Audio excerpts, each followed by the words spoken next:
ketika bagi sebagian besar, besar masyarakat yang berpendapatan menengah ke bawah atau khususnya masyarakat yang berpendapatan rendah, makanan itu merupakan pengeluaran yang akan mereka prioritaskan dibandingkan kebutuhan yang lainnya.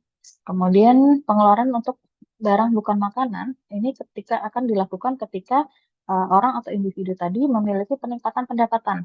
Pendapatannya bertambah dari sebelumnya sehingga ada alokasi lain atau ada barang atau jasa lain yang bisa dia dapatkan selain makanan. Makanannya sudah terpenuhi, dia masih memiliki kelebihan dari pendapatan, maka dia akan mengalokasikan untuk mengkonsumsi barang bukan makanan. Jadi kalau kita lihat di sini, pola pengeluarannya akan bergeser dengan adanya penurunan proporsi pendapatan yang dihabiskan untuk makanan dan ada peningkatan proporsi yang digunakan untuk barang yang bukan makanan. Itu ketika dia memiliki peningkatan pada pendapatan. Nah, faktor apa saja yang memengaruhi pengeluaran konsumsi yang dilakukan oleh masyarakat? Yang pertama di sini dari disposable income atau pendapatan yang bisa dikonsumsi. Jadi semakin tinggi pendapatan yang bisa dibelanjakan, maka semakin besar juga konsumsi yang dilakukan oleh individu ataupun masyarakat tersebut.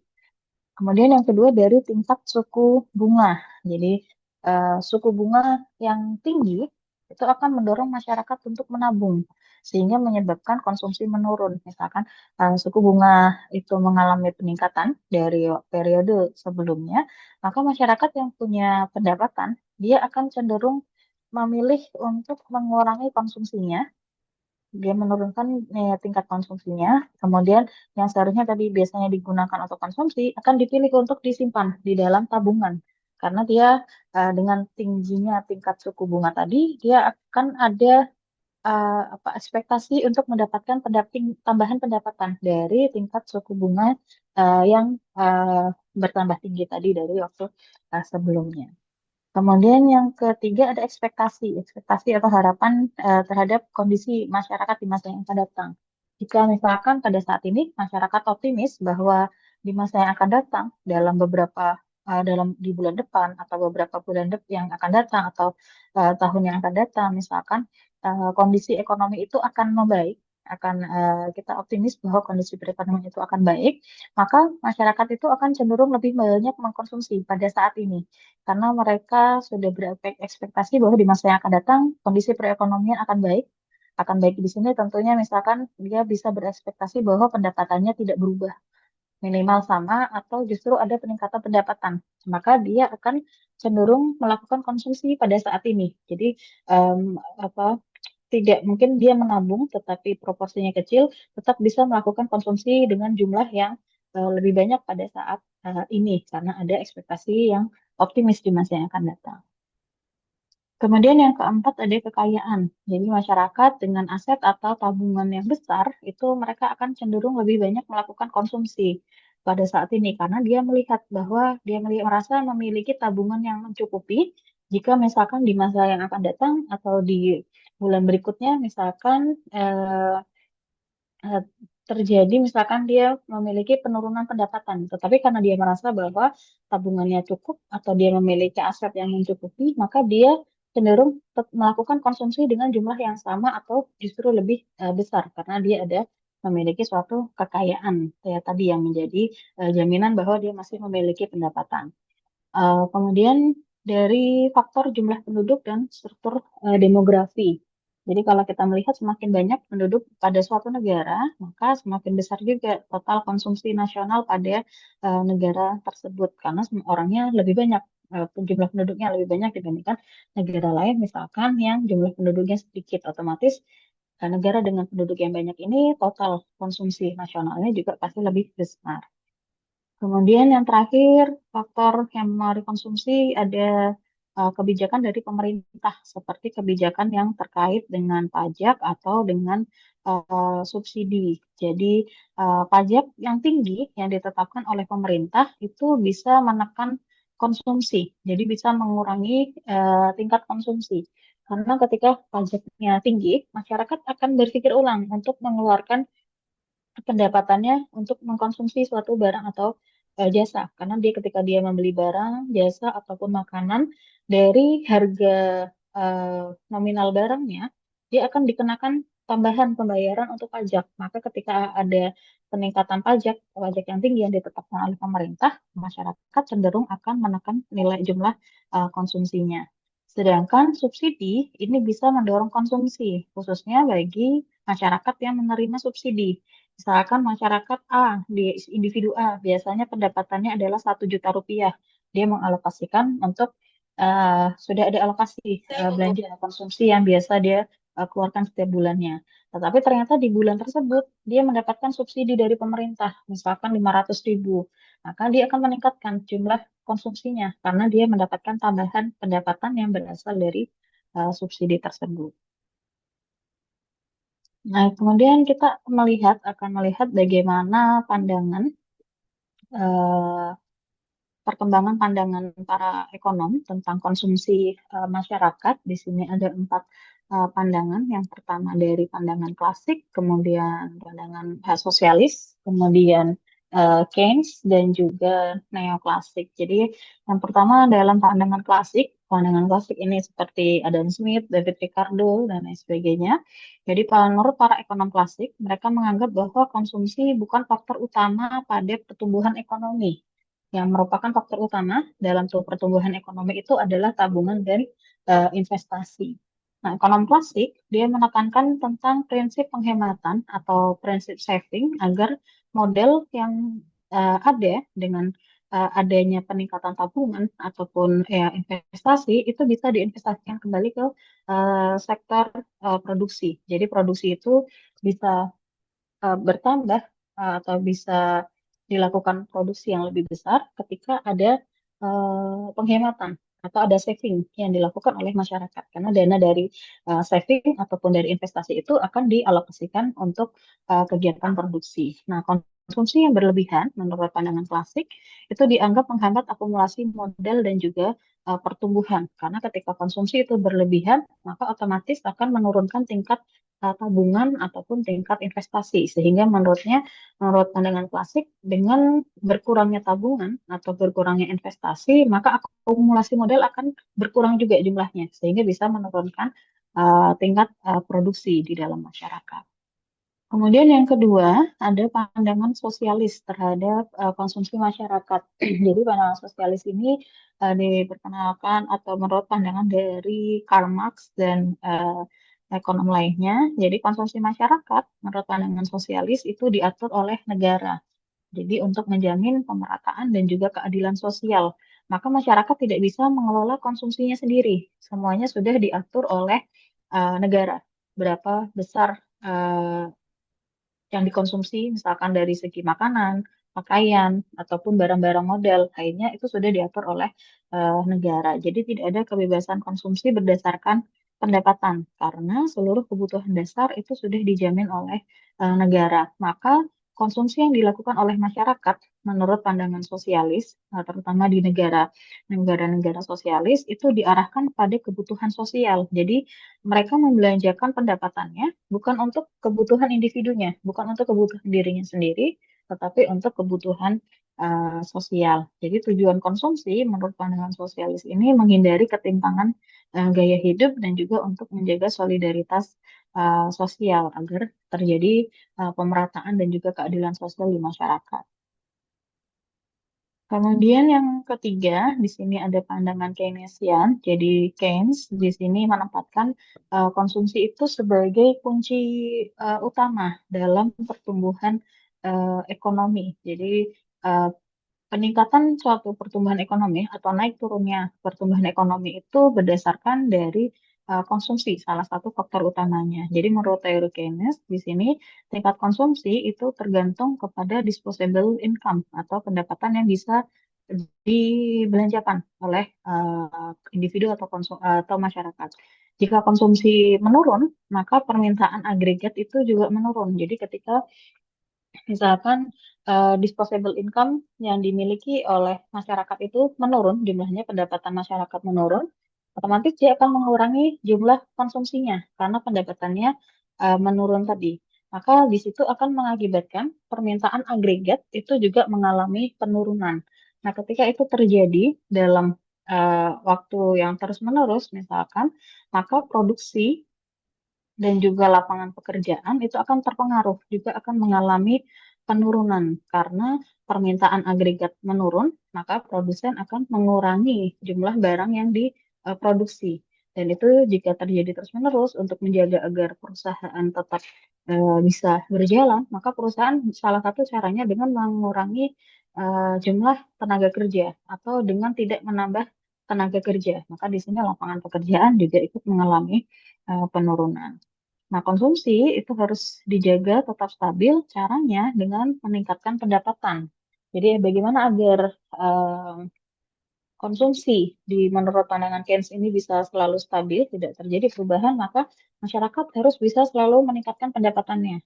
Atau misalkan ditambah dengan subsidi yang diberikan oleh pemerintah ataupun melalui kebijakan fiskal ekspansif yang dikeluarkan oleh pemerintah. Jadi di sini pandangan Keynes menekankan bahwa peran konsumsi itu dalam menjaga keseimbangan makro ekonomi itu salah satu faktor utamanya dari konsumsi tersebut. Kemudian yang keempat, di sini menurut pandangan neoklasik, jadi neoklasik itu memandang konsumsi sebagai hasil dari keputusan rasional individu untuk memaksimalkan kepuasan. Jadi seorang individu atau satu orang masyarakat misalkan, eh, kita akan melakukan konsumsi terhadap suatu barang atau terhadap suatu jasa itu berdasarkan keputusan rasional yang kita miliki. Bahwa misalkan memang kita membutuhkan barang tersebut dan kita akan mengkonsumsi barang itu sampai kita mendapatkan kepuasan yang paling maksimal. Maka baru kita berhenti untuk mengkonsumsi barang tersebut. Misalkan di sini eh,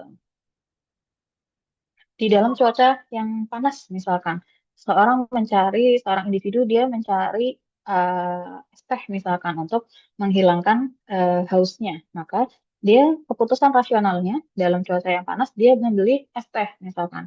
Nah, untuk membeli es tehnya seberapa banyak sampai dia dapat memaksimalkan kepuasan. Misalkan satu gelas dia rasa masih kurang, belum terpuaskan, maka dia bisa menambah pada gelas yang kedua dan seterusnya sampai dia mendapatkan kepuasan yang paling maksimal. Jadi seluruh keputusan konsumsi itu berdasarkan pada rasionalitas yang dimiliki oleh masing-masing individu. Nah, konsumsi yang menurut pandangan yang klasik itu tidak hanya ditentukan oleh pendapatan yang ada pada saat ini, tetapi juga dia melihat berbagai faktor lain. Tidak hanya pendapatannya saat ini saja, tetapi ditentukan juga dari ekspektasi pendapatan di masa yang akan datang. Misalkan dia ingin membeli suatu barang di hari ini, ternyata dia melihat bahwa misalkan 2 bulan kemudian dia akan memiliki kenaikan gaji atau dalam perencanaan jangka panjang ternyata dia membutuhkan barang tersebut, maka dia akan menentukan apakah dia akan membeli barang itu atau tidak pada saat ini, karena ada ekspektasi pendapatan di masa yang akan datang ataupun ada perencanaan yang sudah ditentukan dalam jangka panjang. Nah, di sini fokus pandangan neoklasik terhadap konsumsi masyarakat itu adalah bagaimana individu mengalokasikan pendapatan sepanjang hidupnya untuk konsumsi yang paling optimal. Jadi melihat bagaimana kepuasan individu dalam mendapatkan barang atau jasa itu mencapai titik yang paling optimal. Kemudian yang kedua, di sini terkait dengan pengeluaran pemerintah. Jadi pengeluaran pemerintah atau government expenditure. Di sini semua pengeluaran yang dilakukan oleh pemerintah pusat ataupun pemerintah daerah itu bisa digunakan untuk membeli barang dan jasa atau membayar gaji pegawai pemerintah, membangun infrastruktur, sampai juga memberikan subsidi dan juga bantuan sosial. Nah, komponen ini juga ada di dalam pendapatan nasional dengan pendekatan pengeluaran. Jadi dilambangkan dengan huruf G atau government expenditure. Jadi pengeluaran pemerintah adalah salah satu bagian dari kebijakan fiskal, di mana pemerintah mengatur jalannya perekonomian itu dari menentukan berapa besaran penerimaan dan juga pengeluaran pemerintah setiap tahunnya. Yang mana itu tercermin misalkan kalau di pemerintah pusat tercermin di dalam APBN, tapi sedangkan pemerintah daerah itu tercermin di dalam APBD. Di situ pemerintah menargetkan misalkan tahun 2026 berapa penerimaan yang ditargetkan oleh pemerintah dan berapa besar pengeluaran yang direncanakan oleh pemerintah yang akan dikeluarkan di tahun tersebut. Semuanya tercantum di dalam APBN atau di dalam APBD. Maka di sini pengeluaran pemerintah dalam arti real itu bisa kita artikan sebagai indikator besarnya kegiatan pemerintah yang dibiayai oleh pengeluaran pemerintah. Itu kegiatannya apa saja, berapa besar pengeluarannya di masing-masing kegiatan pemerintah tersebut. Nah, di sini tujuan dari pengeluaran pemerintah diantaranya mengapa pemerintah membelanjakan uang pemasukan dari negara itu dibelanjakan oleh pemerintah, diantaranya untuk menyediakan barang dan jasa publik, misalkan pendidikan, kesehatan, keamanan, pertahanan, dan sebagainya. Kemudian juga untuk mendorong pertumbuhan ekonomi melalui investasi infrastruktur. Jadi ada pembangunan-pembangunan yang digunakan oleh masyarakat seluruhnya, misalkan seperti jalan umum, jembatan, stasiun, bandara, dan seterusnya itu eh, apa namanya dibangun oleh pemerintah. Tujuannya salah satu untuk mendorong pertumbuhan perekonomian. Kemudian yang ketiga untuk menstabilkan perekonomian, baik melalui fiscal expansion atau fiscal contraction. Kemudian untuk mengurangi ketimpangan sosial. Jadi kalau kita melihat mungkin pendapatan masyarakat itu berbagai macam. Ada yang masyarakat berpendapatan tinggi, sangat tinggi. Ada yang berpendapatan menengah, rendah, bahkan sangat rendah. Maka untuk mengurangi ketimpangan di antara masyarakat tadi, eh, diberikan dari pengeluaran pemerintah itu ada yang dialokasikan untuk subsidi, ada untuk bantuan sosial, sampai pada program-program kesejahteraan melalui pemerintah. Kemudian di sini jenis pengeluaran pemerintah secara garis besar di sini ada tiga jenis. Yang pertama ada belanja rutin, ada belanja pembangunan, dan juga ada transfer payment. Untuk belanja rutin misalkan di sini untuk membiayai kegiatan operasional sehari-hari pemerintah yang setiap waktunya pasti pemerintah harus mengeluarkan atau harus mengeluarkan dana untuk membayar kegiatan tersebut, misalkan gaji pegawai negeri, kemudian biaya pemeliharaan kantor, pembayaran bunga utang, itu adalah pengeluaran rutin yang harus dikeluarkan pemerintah setiap waktunya.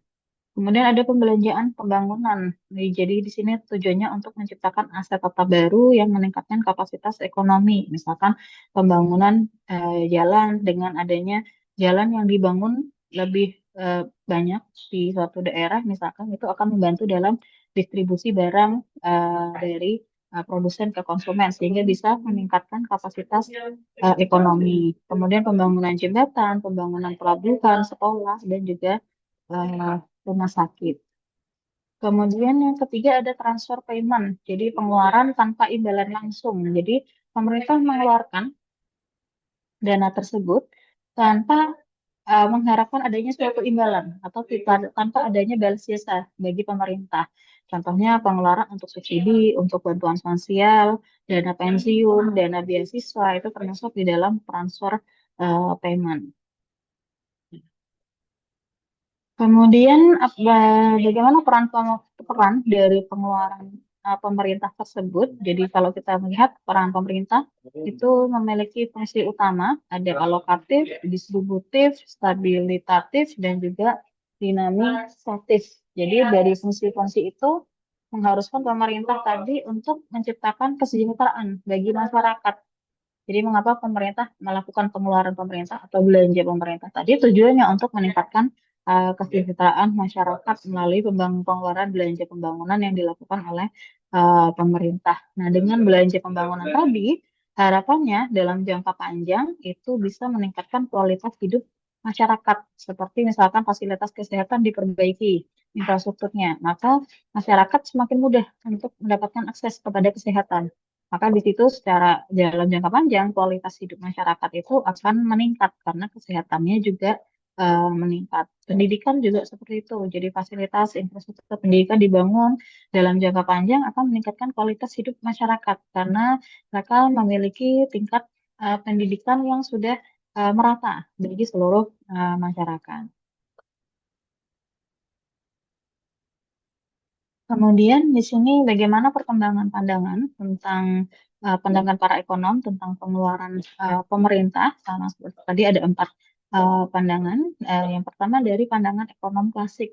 Jadi para ekonom klasik seperti Adam Smith, David Ricardo dan lain sebagainya itu menekankan peran minimal dari pemerintah atau kita kenal sebagai istilahnya laissez-faire.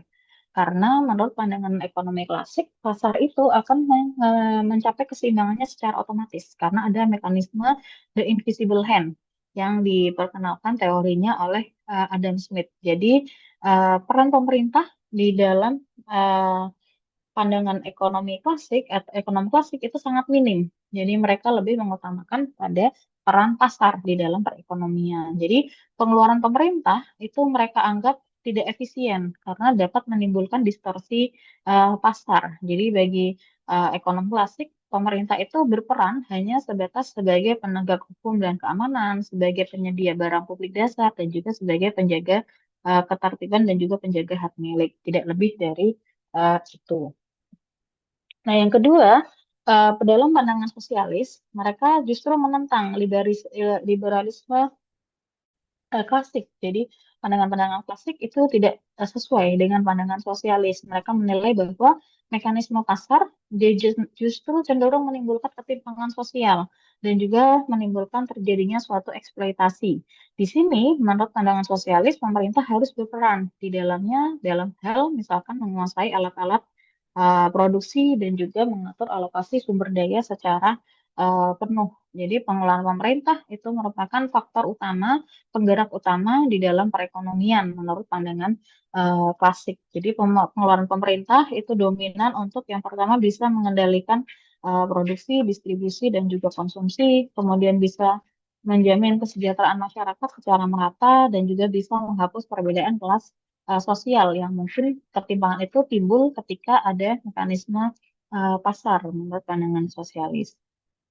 Kemudian yang ketiga, di sini ada menurut pandangan Keynesian. Jadi eh, karena mekanisme pasar yang ditetapkan di dalam masyarakat pada saat itu di Amerika, mereka menganut liberalisme terus-menerus. Ternyata pada awalnya memang baik karena keseimbangan pasar itu terjadi secara alami dengan adanya the invisible hand tadi, mekanisme the invisible hand. Tetapi ternyata dalam jangka panjang terjadi apa Great Depression di tahun 1930. Ternyata pada saat itu teori dari Adam Smith tadi dipatahkan dengan terjadinya Great Depression. Maka kemudian di sini Keynes memperkenalkan teori bahwa pasar itu tidak selalu dapat menyeimbangkan diri.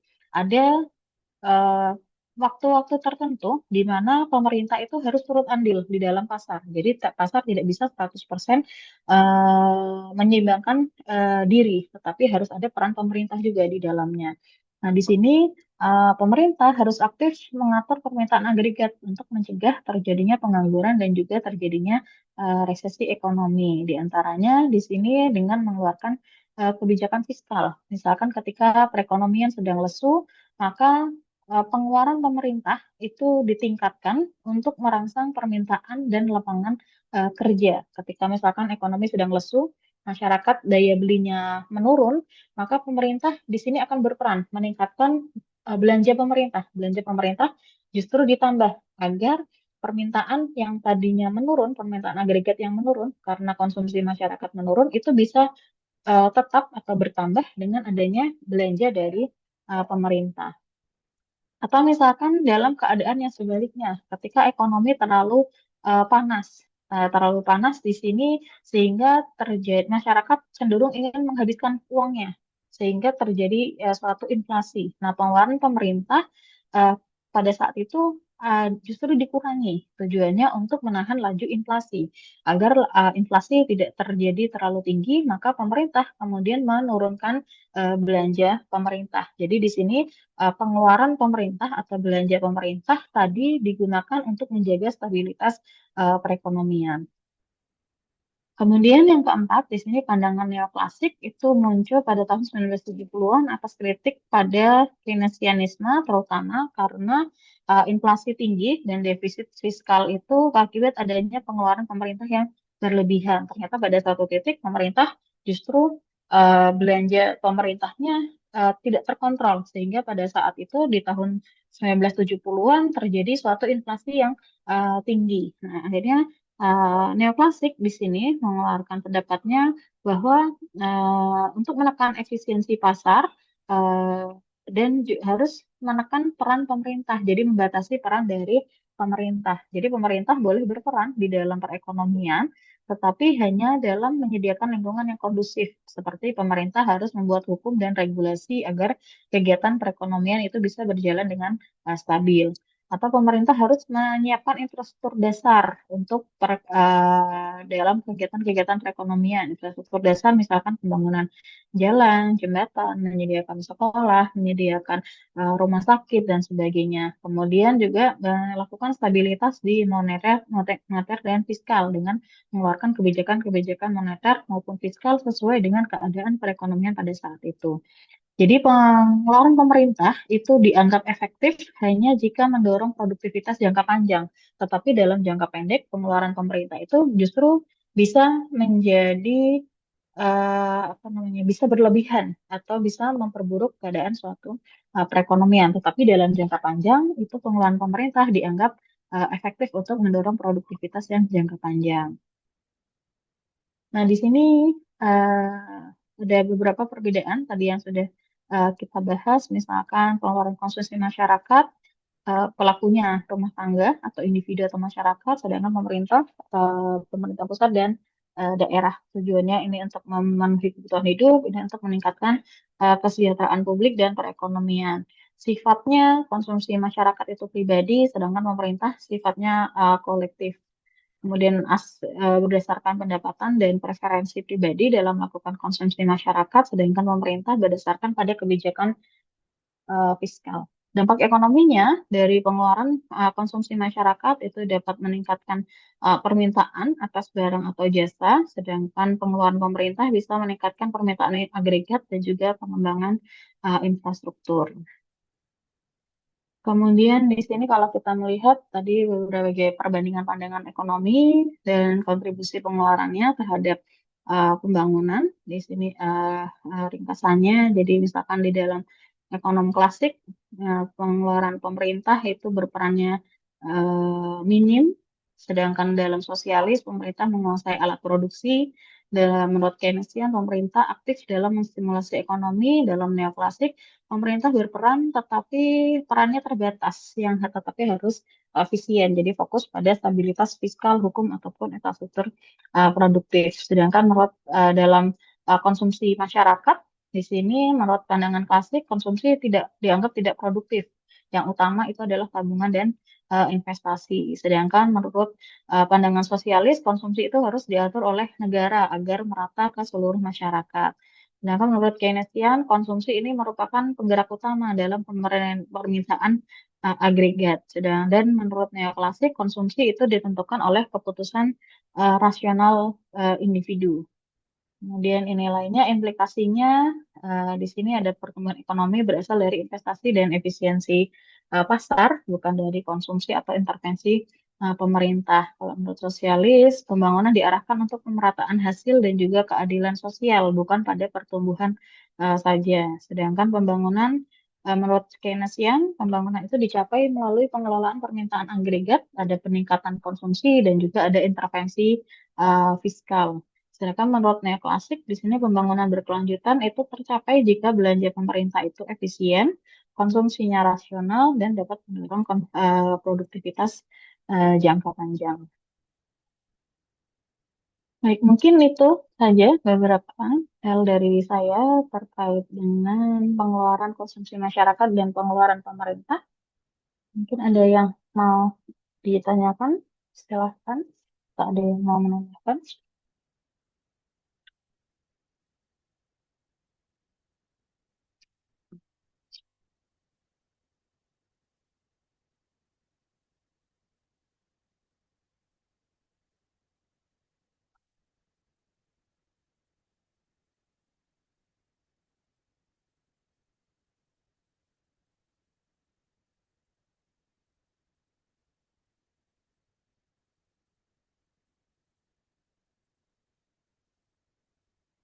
Kalau tidak ada, saya ada kuis pakai kuisis ya. Terkait dengan materi tadi, mungkin boleh disiapkan dulu perangkatnya sambil saya buka dulu kuisnya.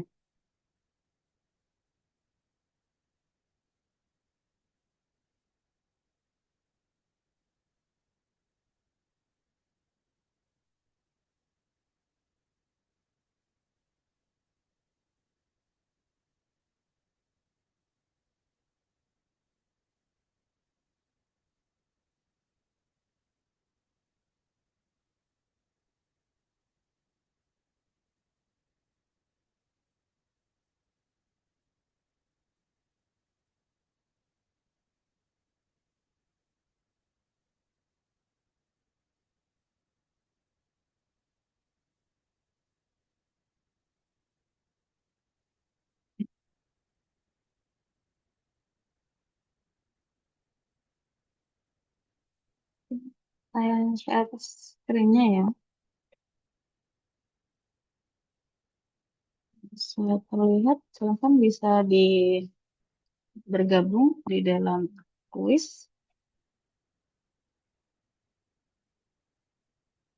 atau kalau tidak menyekan linknya juga saya sudah kirimkan di kolom chat.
Ya Pak Tirti.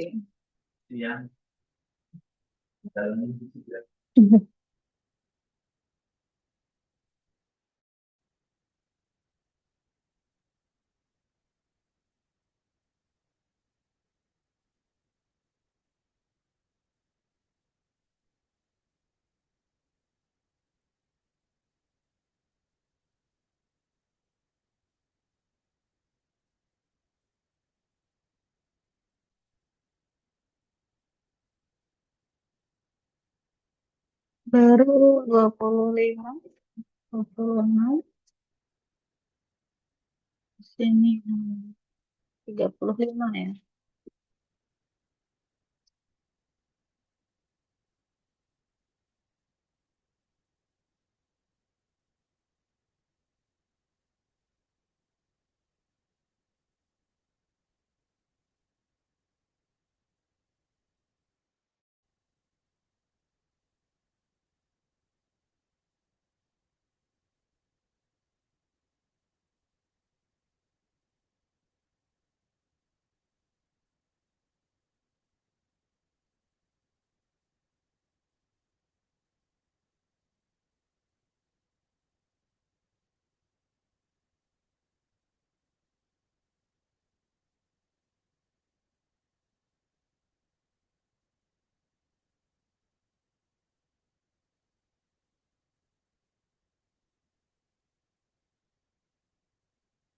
Tiga lagi, siapa yang belum bergabung?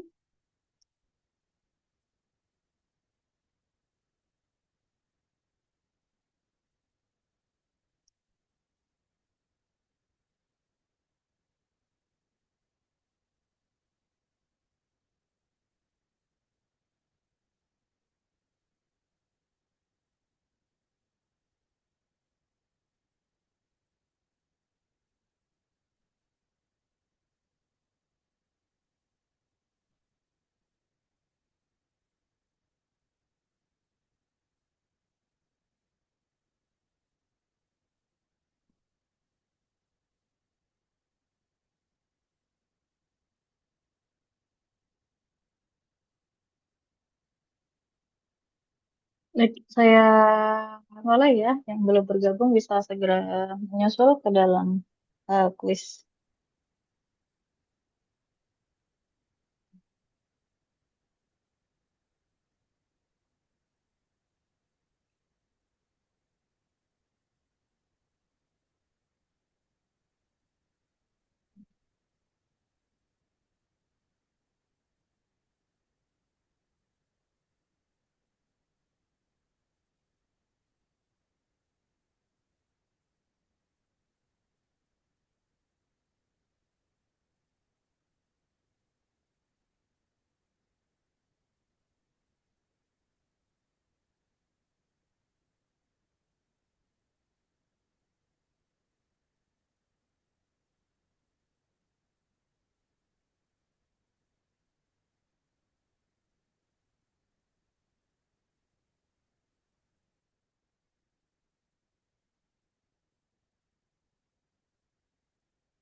Hmm.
Sambil menunggu yang masih mengerjakan, saya baca presensi dulu ya.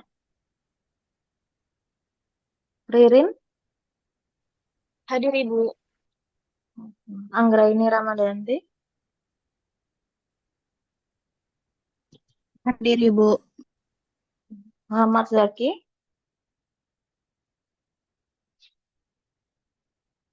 Hadir, Bu. Siva Sabrila, Hadir Ibu. Dia Sabita, Hadir Ibu. Anissa Nur Febrianti, Hadir Bu. Sabrina Akmalia, Hadir Ibu. Rizwan Nazwa,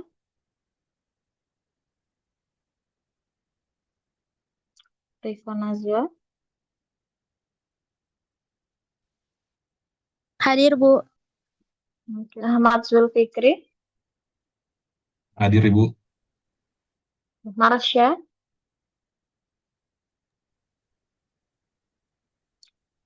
Marsha ada,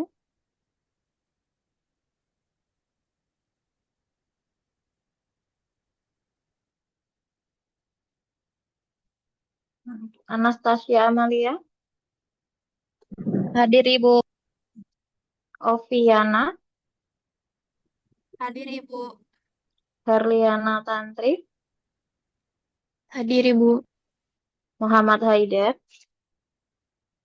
Hadir Bu. Kaila Hairunisha, Hadir Ibu. Midestia Aulia, Hadir Ibu.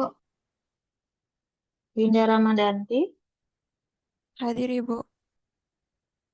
Hilda Agustina, Hadir Ibu. Pandu Rizky, Hadir Bu. Amelia Putri,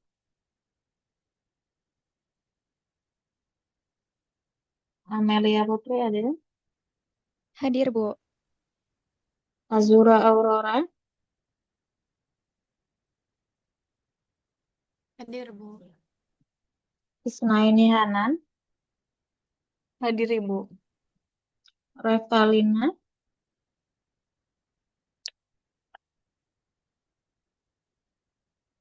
Revalina ada,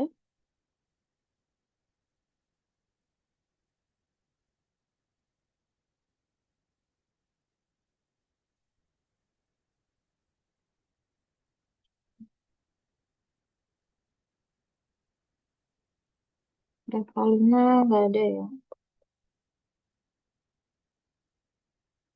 Dava Rizky,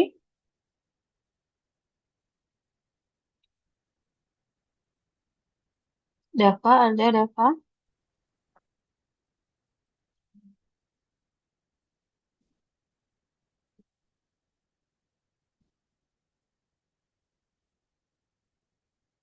Dava Rizky nggak ada ya.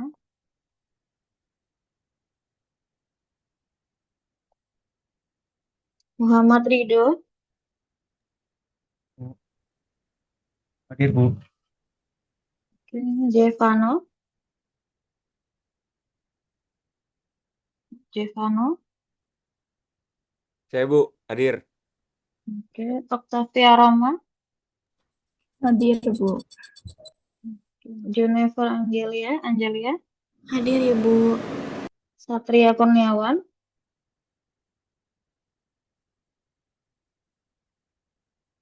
Satria, Hadir Bu. oke, Eka Novia, Hadir Bu.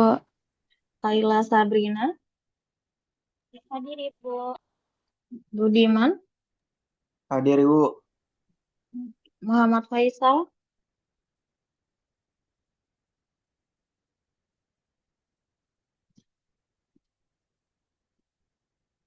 Muhammad Faisal,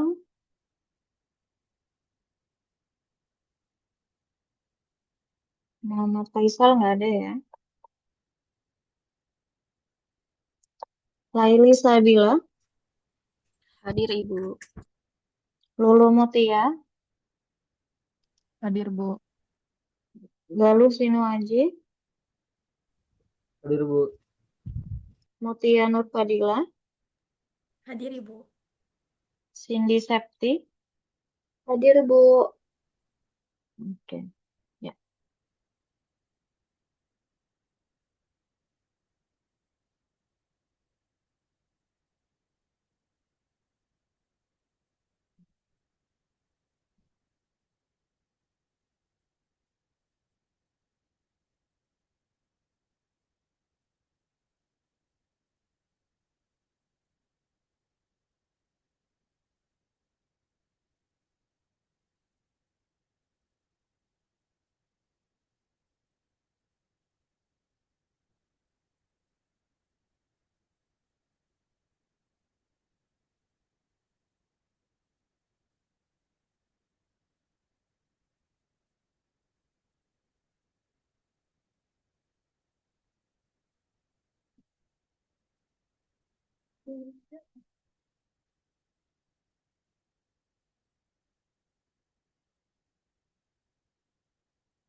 Baik, hanya kurang tiga saja yang masih mengerjakan. Ada yang mau ditanyakan terlebih dahulu?